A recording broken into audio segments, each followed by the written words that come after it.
Q1 earnings reporting season is underway, and for now, things are looking better than expected, but is it enough? Better than bad is not great, and overall, the market was down again last week. While the S&P 500 has outperformed consensus estimates in some cases, it's still struggling to find a base. This earnings season is perhaps supplying fuel for a bear market rally, but we're not yet in the clear. So where should investors be looking for safety in times like these? We're going to explore that and more right here. Let's dive in. Don, glad to have you back as we look ahead at the market this week. Let's start with the S&P 500. We've seen time and time again, it can't cross 4150. What's your take on this? Lacey, didn't we start here at the same place last week? Here we are again. It's kind of the same song. Playing over and over again. 4150 is definitely a resistance point for the S&P 500.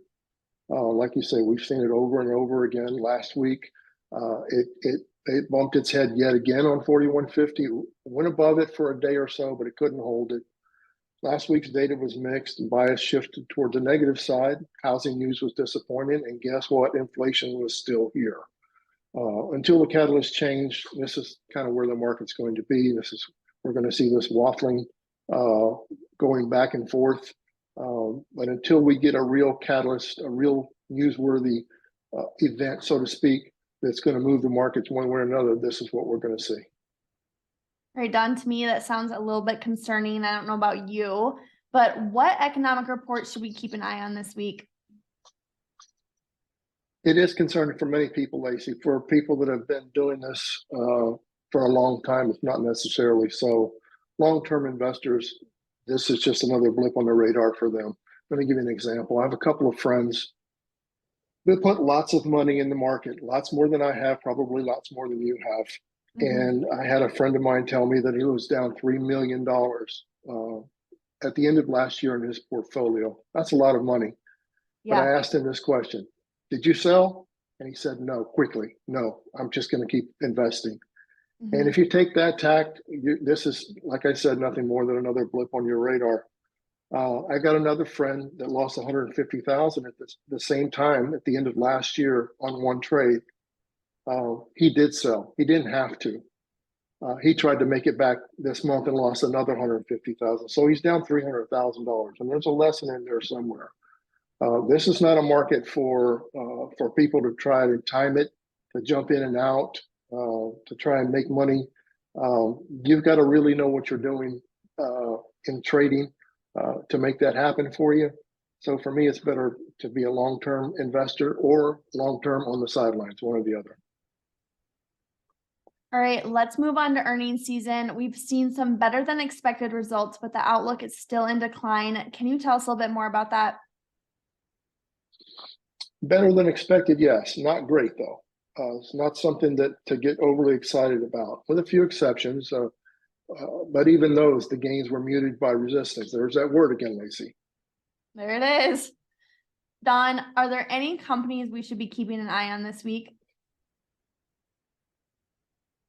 We're in the peak of earnings season right now with hundreds of reports from S&P 500.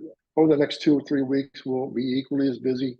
Likely, those reports will drive some volatility in the index. By the end of next week, more than 40% of the index will have reported. So we'll know in the second quarter how the second quarter is shaping up. A couple that we want to watch next week, and the first one starts on Monday after the bell. First Republic, the regional bank that got caught all up in the mess that was regional banking last month, and the share price is down some 90% since. Monday evening, they're going to get a chance to make it right with their investors, to reassure them, or if it's a negative report, to send it even lower.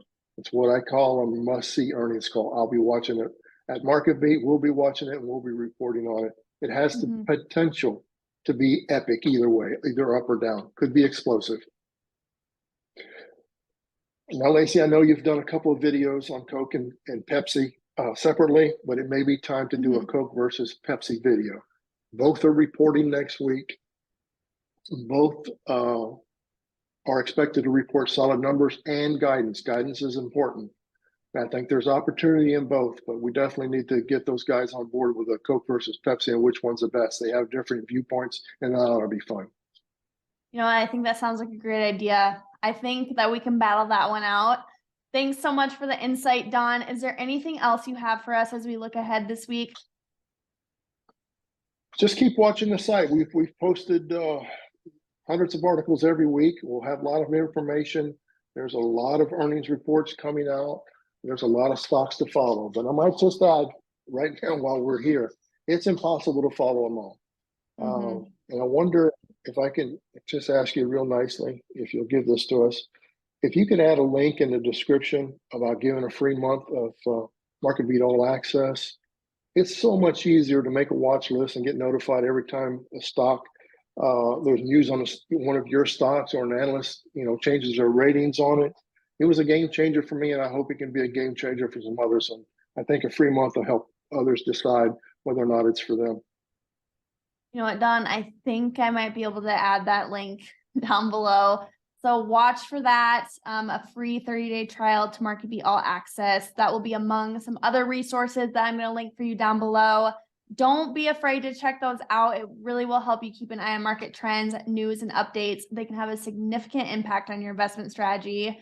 We're going to be right here next week, same time, for another market preview. Until then, Thomas Hughes always says, remember the trend, right, Don?